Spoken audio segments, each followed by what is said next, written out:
Di Polsek Banyudono inilah Aibtu Sugiharto bertugas.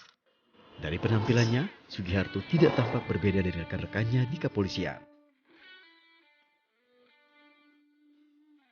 Namun di balik tanggung jawabnya sebagai aparat kepolisian, ternyata Sugiharto juga menjalani kegiatan sampingan untuk meningkatkan perekonomian keluarganya.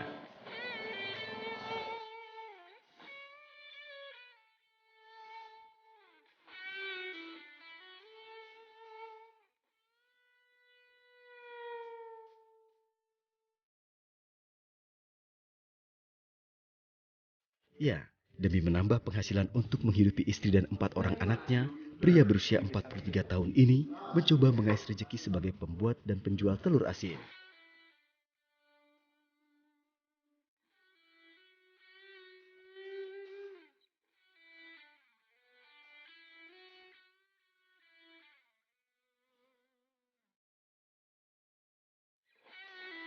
Untuk sekolah anak-anak, biaya sekolah anak-anak. Jujur saja untuk biaya sekolah anak-anak, karena ya untuk penghasilan polisi kan ya memang sudah cukup. Tapi ketika saya harus membuat rumah ini, saya harus merelakan gaji saya untuk sebagian dipotong kan gitu.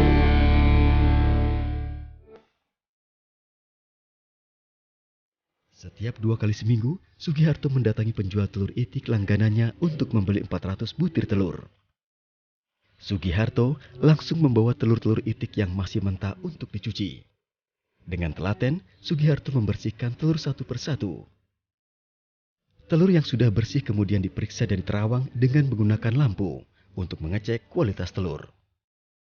Kemudian, masing-masing telur dilumuri campuran tanah merah, bubuk batu bata, garam, dan abu gosok. Cara pembuatan telur asin ini didapat Sugiharto saat ia bertugas di Brebes, Jawa Tengah. Ide untuk membuat telur asin ketika saya kembali pindah dinas dari Brebes ke Boyolali ini, saya ingin punya tambahan penghasilan, sehingga apa yang saya dapat waktu di dinas di Brebes, salah satunya usaha telur asin, saya berusaha untuk kembangkan di sini. Dan untuk mencari bahannya di sini juga tidak terlalu sulit.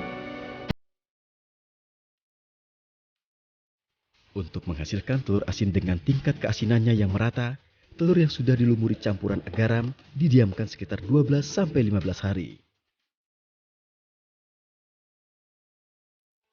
Jika sudah tiba saatnya, Sugiharto mengeluarkan telur yang sudah disimpan dan kembali mencucinya satu persatu.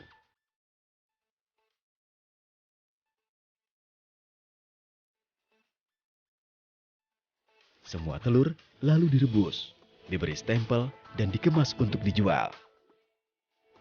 Walau pernah mengalami pasang surut selama merintis usaha telur asin ini, Sugiharto tidak pernah putus asa.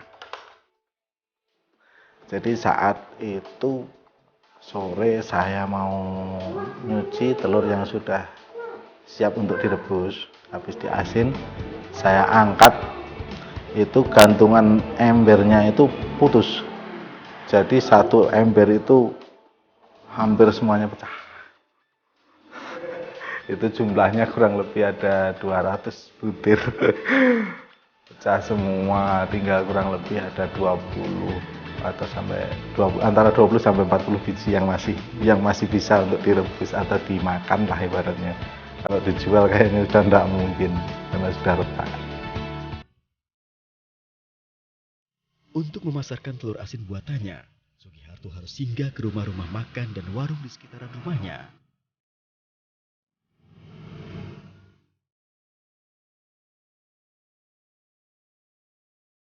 Dengan harga jual Rp2.500 per butir, perlahan telur asin milik Sugiharto mulai diakui kualitasnya dan disukai masyarakat.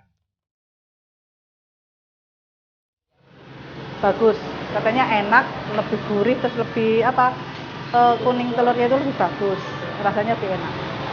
Ya pas, nggak asin, nggak keasinan. Kalau Pas. menurut pelanggan ibu, Nggak ada komentar. tapi laris bu. Ya lumayan laris kan, ada capnya.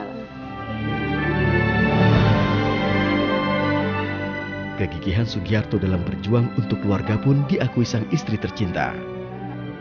Walaupun Sugiharto mengemban tanggung jawab yang tidak mudah sebagai anggota kepolisian, ia tidak pernah sedikit pun mengesampingkan keluarganya. Seorang ayah dan suami yang baik, artinya dia sangat menyayangi anak-anak. Terus dia juga tidak segan untuk membantu tugas istri kalau misalnya tidak sedang berdinas. Biasa membuatkan lauk buat anak-anak, membantu saya masak, bahkan lebih pintar dia daripada saya. Terus mencuci apa saja, piring, pakaian dia juga mau. Dengan modal awal Rp150.000, kini Sugiharto bisa mendapatkan keuntungan sekitar Rp900.000 dari setiap 400 butir telur asin yang terjual.